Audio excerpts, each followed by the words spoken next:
Hello everyone. So today's date is 6th of June 2022, and today we are going to discuss about SQL commands. So we have seen SQL. What is SQL? Basically, it is a structured query language which is used to save or to store the data from the database and to perform the different tasks to a database. So let's say what are the SQL commands?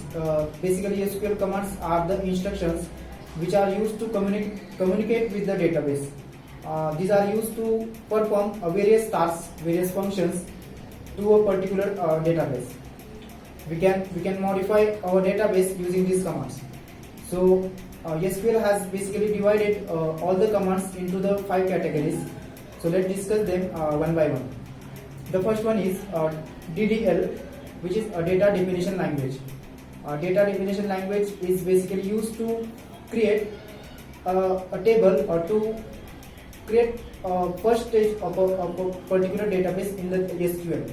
So there are a number of queries or number of commands available in DDL, like create, drop, or alter, etc.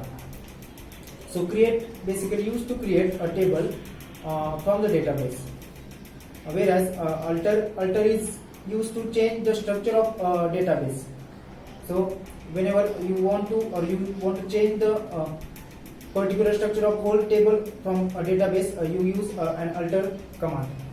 A drop is one of them. Drop is basically used to delete whole the structure or whole table from the database. Now truncate is also one of command in DDL, which is used to delete a specific number of rows from the table. This is what a truncate do. Now the next one is DML, which is data manipulation language. So as the name suggests, it is used to basically manipulate the data from the database table or to modify the data. Like there are number of commands available, like delete, insert, or update.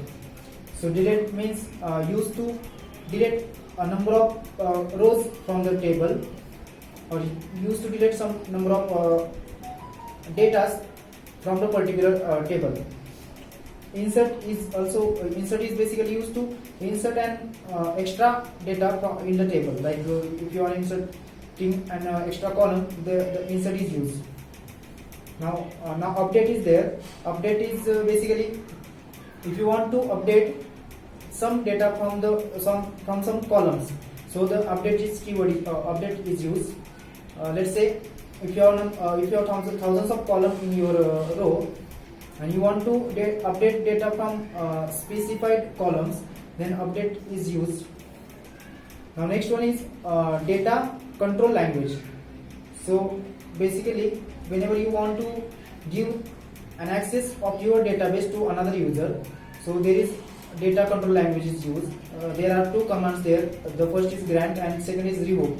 Grant means to give an access to a particular users of your database. So grant is used there, and whenever you want to give back that access, a revoke is used.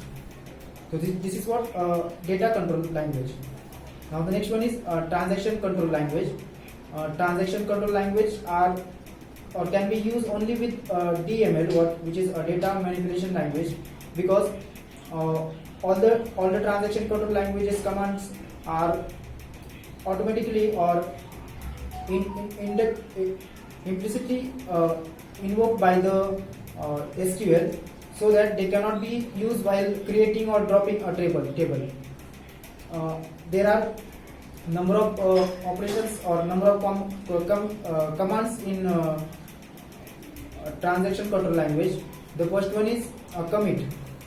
Commit is basically used to store the transactions from the database.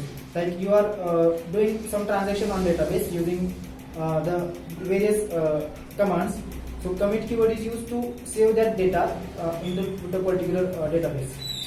Now the next one is rollback.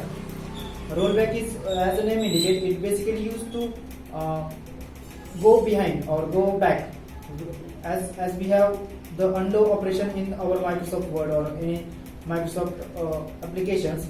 So the rollback is something like that. if you want to roll back to your previous transaction or previous operations, rollback is used there. And next one is a save point. If you want to go back at a particular point, there is a save point is used. So basically, without going back to back, by using save point, you can directly go to the particular command or particular transaction directly. So this is what transaction control language does. And now the last one is data query language, and this is the main, or which is firstly we use only a select command, which is used to retrieve or fetch the data from the database or fetch the data from the particular table. So this is what a data query language does. So by using all these commands in the SQL, we can perform various operations on a particular table or on a particular table of a database. So this all the commands will do lot of help in our database to change various operations or to do various operations. So thank you so much.